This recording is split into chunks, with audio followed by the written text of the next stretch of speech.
Olá, meus amigos, olá, minhas amigas do Legislação Integrada. Aqui quem fala é o professor Bruno Valente e a nossa conversa de hoje é sobre a edição de número 194 do Jurisprudência em Teses do STJ. O tema é colaboração premiada. É a segunda edição seguida sobre o tema colaboração premiada. Então, antes de mais nada, fica aquele convite para você que vem sempre aqui, mas ainda não se inscreveu no nosso canal, seja no Spotify, Deezer, Apple Podcasts, Google Podcasts ou mesmo no YouTube, para que você se inscreva no canal e ative o sininho para ficar sabendo de todas as novidades. Fica também aquele convite para você que ainda não nos segue no Instagram, @legislação_integrada, onde também trazemos novidades diariamente. Então, sem mais delongas, vamos para a primeira tese do dia. Tese 1. Eventual dilação do término da instrução probatória decorrente da inclusão de novos acordos de colaboração premiada não serve como fundamento para, por si só, configurar excesso de prazo na fase instrutória, pois não indica dissídia ou negligência do Poder Judiciário ou do Ministério Público Federal no exercício de suas funções. Gente, o excesso de prazo, ele tem como fundamento o artigo 5º, inciso 78 da Constituição Federal, que diz que a todos no âmbito judicial e administrativo são assegurados a razoável duração do processo e os meios que garantam a celeridade de sua tramitação. Então, gente, quando em alguma situação, por dissídia exclusivamente imputável ao aparelho judiciário, e aí, portanto, não se pode pensar em um ato procrastinatório que seja atribuível ao réu, né? Então tem que ser uma mora do aparelho judiciário. E em virtude dessa mora, o indivíduo fica ali preso, fica ali privado de sua liberdade por um tempo irrazoável. Então, isso daí pode demonstrar até um desprezo estatal pela liberdade desse cidadão que está ali preso e o seu processo simplesmente não tramita. Então, em virtude disso, em situações como essa, é possível a alegação de excesso de prazo. Outro exemplo, suponha que o indivíduo está sendo investigado. E aí passa 1 ano, 2 anos, 3 anos, 4 anos, a investigação ali enrolando e não aparece fundamento para uma denúncia, a investigação continua. Tem como fundamentar que essa investigação permaneça sem que esse indivíduo seja denunciado efetivamente? Não tem. Chega um momento que se torna irrazoável. Então, situações como essas podem levar, por exemplo, a um relaxamento da prisão, podem levar, por exemplo, a um trancamento do inquérito, etc. E aí, aqui nessa tese, se trata de uma situação em que a instrução probatória foi alongada, então esse período da instrução probatória está durando mais do que aquilo que inicialmente deveria, mas em virtude da inclusão de novos acordos de colaboração premiada. Então suponha que se está aqui no âmbito de uma investigação bem complexa, e aí foram celebrados acordos de colaboração premiada, tiveram desdobramentos, e no decorrer dessas investigações novos acordos foram celebrados. E por conta disso, mais uma vez, esse tempo de investigação acabou sendo prolongado. Isso por si só significa um excesso de prazo? Não, não significa. Por quê? Porque isso não demonstra dessídia nem negligência do Poder Judiciário ou do Ministério Público. Pelo contrário, o Ministério Público, numa situação como essa, ele está atuando com o objetivo de conseguir mais provas, de conseguir um melhor arcabouço probatório. Então, em uma situação como essa, onde novos acordos de colaboração premiada foram celebrados, não se pode dizer que isso por si só configura um excesso de prazo e, portanto, que isso por si só é apto a gerar uma nulidade. As teses 2, 3 e 4 serão analisadas conjuntamente, porque tratam de situações semelhantes. Tese 2. Ante a ausência de previsão normativa, a apelação é o recurso adequado para impugnar a decisão de juiz de primeiro grau que recusa homologação de acordo de delação premiada. Tese 3. Não constitui erro grosseiro a interposição de correição parcial, ao invés de apelação, contra a decisão que recusa homologação de acordo de delação premiada, diante da existência de dúvida objetiva quanto ao instrumento adequado, por aplicação do princípio da fungibilidade recursal. Tese 4. Ante a ausência de previsão normativa, o agravo regimental é o recurso adequado para impugnar decisão de desembargador relator que recusa homologação de acordo de colaboração premiada. Então, meus amigos, todas essas teses tratam sobre o recurso cabível em face daquela decisão que recusa homologação de acordo de colaboração premiada. Só lembrando como é que funciona. Quando se faz o acordo de colaboração premiada, posteriormente esse acordo vai ao juiz para homologação. E aí o juiz vai analisar se os pressupostos formais estão de acordo. Se estiverem, aí ele deve homologar. E aí, se o juiz nega essa homologação, é possível recorrer. Qual recurso cabível? Não existe previsão legal expressa falando qual recurso cabível. Então, o STJ entende que o recurso cabível nesse caso é a apelação. E aí você pensa, não, mas foi o juiz que deixou de homologar, né, nesse caso concreto, para ser uma apelação naturalmente. E aí, ao invés de interpor a apelação, foi interposta uma correição parcial. E aí, é possível receber esse recurso? E aí a tese 3 diz que sim, porque como não existe previsão legal expressa sobre o recurso cabível, entra aqui a questão da fungibilidade recursal. Então não há um erro grosseiro, sendo possível a aplicação do princípio da fungibilidade recursal. E a tese 4 diz que se essa decisão que nega a homologação for uma decisão de desembargador, aí aqui podemos falar em um recurso de agravo regimental, que é aquele recurso cabível em face de decisões prolatadas por desembargador relator. Tese 5. O colaborador beneficiado com delação premiada pode ser ouvido em juízo como testemunha, desde que não figure como réu no mesmo processo. Gente, artigo 4º, parágrafo 12 da Lei nº 12.850, que é a Lei da Organização Criminosa. Ainda que beneficiado por perdão judicial ou não denunciado, o colaborador poderá ser ouvido em juízo a requerimento das partes ou por iniciativa da autoridade judicial. Portanto, o que significa esse dispositivo? Que o colaborador ele pode ser ouvido a qualquer momento dentro do processo. Mas aqui a situação é um pouco peculiar, porque trata da situação do delator ser ouvido em outro processo, que ele não é réu. E aí nesse outro processo dele ser ouvido como testemunha. E aí é possível? É possível. E mais, se trata de uma verdadeira garantia daqueles indivíduos que são réus na ação. Por quê? Porque suponha que determinado indivíduo foi delatado, né, na colaboração premiada. E aí, nesse processo em que esse determinado indivíduo é réu em virtude, não necessariamente em virtude da delação, mas que essa denúncia foi corroborada pela delação. Se o delator ele é ouvido como testemunha nessa ação, é possível estabelecer um contraditório ali.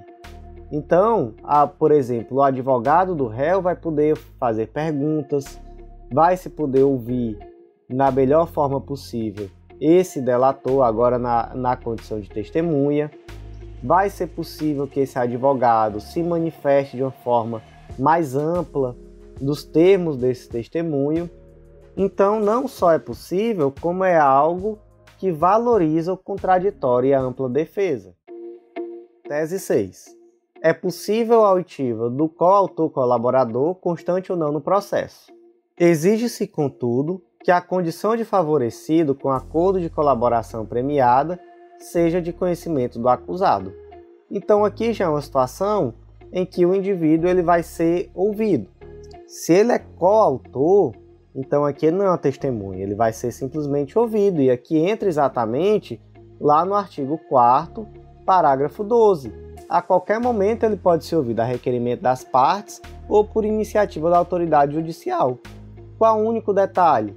É que para ele ser ouvido é necessário que o coautor, o delatado nesse caso, saiba que aquele indivíduo que está sendo ouvido está sendo favorecido por um acordo de colaboração premiada. Então, é necessário esse conhecimento, até por uma questão aqui de boa-fé, por uma questão de se garantir um efetivo contraditório. Então, é necessário que se saiba que esse indivíduo que está sendo ouvido celebrou o acordo de colaboração premiada. Tese 7. Aplicada a redução prevista no acordo de colaboração premiada firmado com o Ministério Público, não é cabível a incidência de minorante de delação premiada unilateral, pois implicaria aplicar 2 vezes causa de redução de pena com base no mesmo fato, o que configura bis e idem de benefícios. Gente, para quem não ouviu o podcast sobre o Jurisprudência em Teses anterior, que também trata de colaboração premiada, é muito interessante, porque nesse podcast muitas das teses eram fixadas exatamente fazendo essa diferenciação entre a colaboração premiada da Lei 12.850, que é um negócio bilateral, e a delação premiada, que era algo que já existia no ordenamento jurídico brasileiro, e aí inclusive alguns exemplos, lá na Lei 9613, na Lei número 9807. Então, assim, já existia algumas previsões esparsas de delação premiada, que é um ato unilateral, onde o indivíduo traz algumas informações, esclarecimentos, que acabam por favorecer a investigação. E aí, nesses casos, não havia um acordo bilateral estabelecendo termos. A própria lei já traz qual é o benefício desse indivíduo. Então, por exemplo, na Lei 9613, a pena poderá ser reduzida de 1 a 2 terços e ser cumprida em regime aberto ou semiaberto, facultando-se ao juiz deixar de aplicá-la ou substituí-la a qualquer tempo por restritiva de direitos, se o autor, coautor ou partícipe colaborar espontaneamente com as autoridades, prestando esclarecimentos que conduzam à apuração das infrações penais, à identificação dos autores, coautores e partícipes, ou à localização dos bens, direitos ou valores objetos do crime. Então veja só, aqui a lei ela já traz certinho o que esse indivíduo vai poder ter de benefício. Então, se ele trouxe espontaneamente esclarecimentos que ajudaram na apuração da infração, identificação de autores, coautores e partícipes, localização dos bens ou mesmo direitos ou valores objetos do crime, ele vai poder ter a pena reduzida de 1 a 2 terços, ele vai poder cumprir essa pena em regime aberto ou semiaberto, e o juiz ainda vai poder facultativamente deixar de aplicar essa pena ou substituir a qualquer tempo por restritiva de direitos. Já está aqui bem definidozinho o que acontece. Já no caso da colaboração premiada, conforme está previsto na Lei 12.850, não existe ali uma automaticidade. O que existe é um acordo bilateral celebrado entre a parte e, via de regra, o Ministério Público, e nesses termos do acordo se determina certinho quais serão os benefícios decorrentes daquelas informações que estão sendo prestadas. Então veja só como é diferente.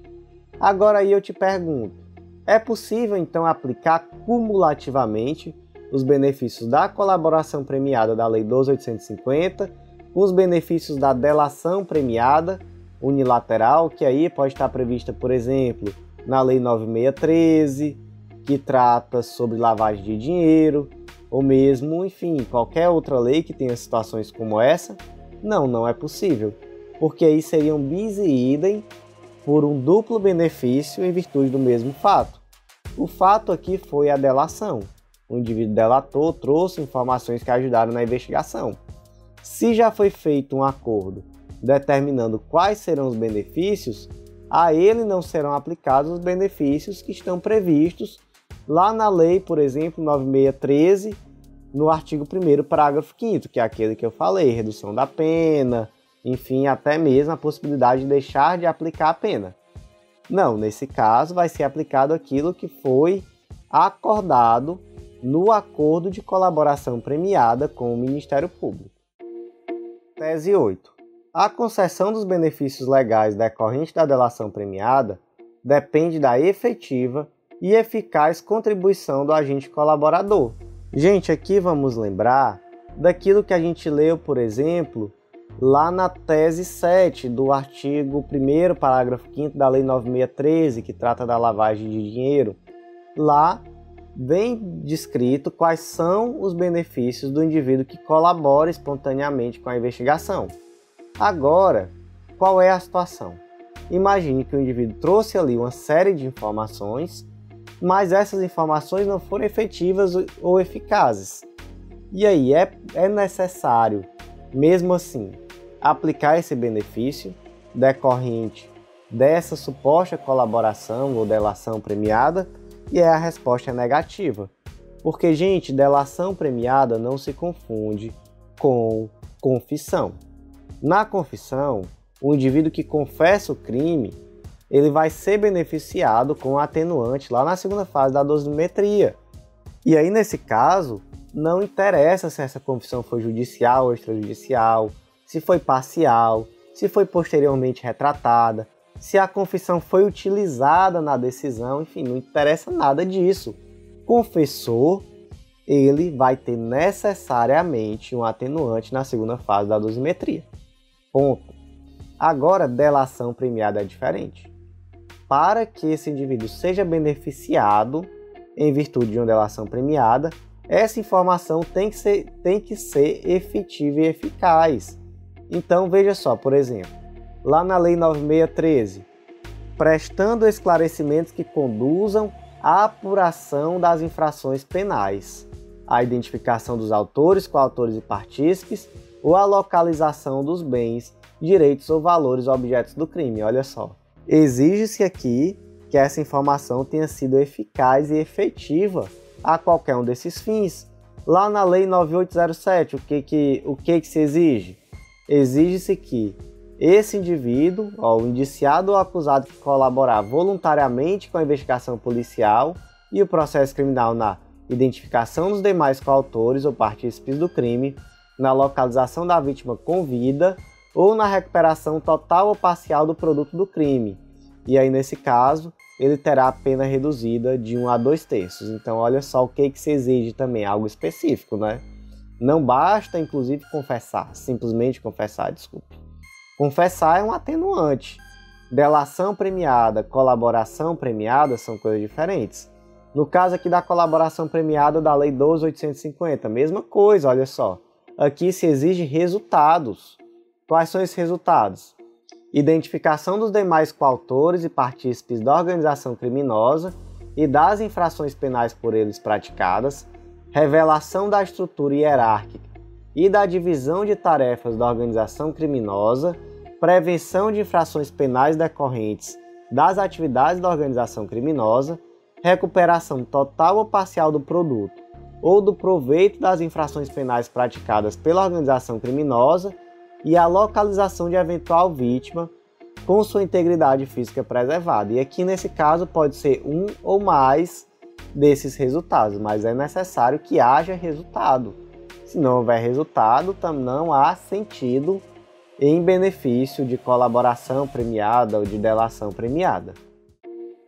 Tese 9. Os benefícios da colaboração premiada não são aplicáveis no âmbito do processo administrativo disciplinar.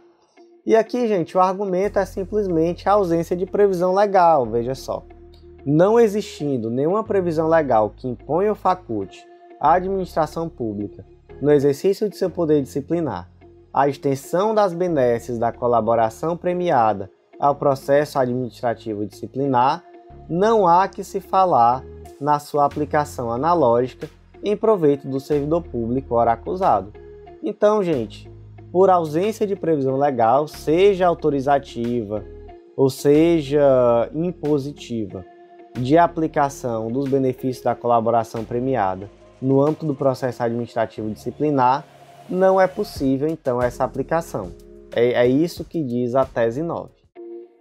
Tese 10. Os benefícios legais decorrentes da colaboração premiada não são aplicáveis no âmbito da ação de improbidade administrativa. E aqui essa tese, que é a última do dia, ela é um tanto quanto problemática, especialmente porque esse tema está para ser decidido pelo STF. E aqui, gente, temos uma interpretação restritiva também do Instituto, inclusive em decisões de 2021 da STJ nesse sentido. Acontece que o tema já foi reconhecida a repercussão geral desse tema no STF, é o tema de repercussão geral 1043, e inclusive já foi iniciada a votação acerca dessa possibilidade ou não. Então lá no dia 26 de 4 de 2019, o STF por maioria reconheceu a repercussão geral. Em 2 de 6 de 2021 foi iniciada a votação, e aí na oportunidade o ministro Alexandre de Moraes entendeu pela possibilidade do acordo de colaboração premiada no âmbito da ação de improbidade administrativa, e ele, como relator, foi seguido pelos ministros Edson Fachin, Luiz Roberto Barroso e Rosa Weber, então já 4 votos pela possibilidade. E aí depois o ministro Dias Toffoli pediu vista dos autos, e desde então a votação permanece paralisada. Mas há aqui uma tendência de inversão, de superação jurisprudencial, inclusive por ser algo muito mais adequado ao próprio espírito da Lei de Improbidade Administrativa, especialmente após as leis 13.964 de 2019 e 14.230 de 2021. Porque antes da Lei 13.964 de 2019, era vedado, inclusive, o acordo, a conciliação, a transação nas ações de improbidade. Essa possibilidade foi incluída pela Lei 13.964 de 2019, que inclusive trouxe a possibilidade do acordo de não persecução cível, e posteriormente a Lei 14.230 de 2021 traz uma reforma muito ampla que tem inclusive o objetivo de viabilizar esse acordo de não persecução cível. Então retira-se aqui essa ideia da vedação em absoluto, a possibilidade de conciliação, de transação, de acordo. Então essas decisões elas parecem estar muito mais de acordo com os termos do antigo artigo 17, parágrafo 1º da LIA, que trazia a vedação em absoluto, que inclusive é o artigo que é citado em todas as decisões que negam essa possibilidade de acordo de delação premiada, ou mesmo de acordo de leniência em sede de ação de improbidade administrativa. Então, certamente será, havendo essa superação jurisprudencial, certamente será um instrumento muito positivo nas ações de improbidade.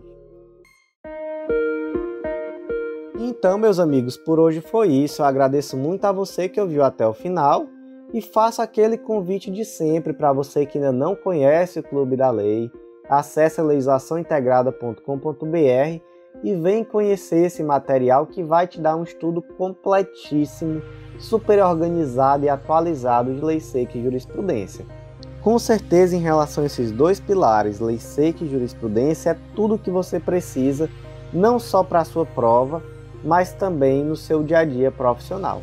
Então eu te aguardo no nosso clube, não deixa de acessar legislaçãointegrada.com.br, não deixa de fazer o cadastro gratuito na plataforma, conhecer, ver nossos vídeos explicativos, conhecer o material, que com certeza você em breve vai ser parte do nosso clube.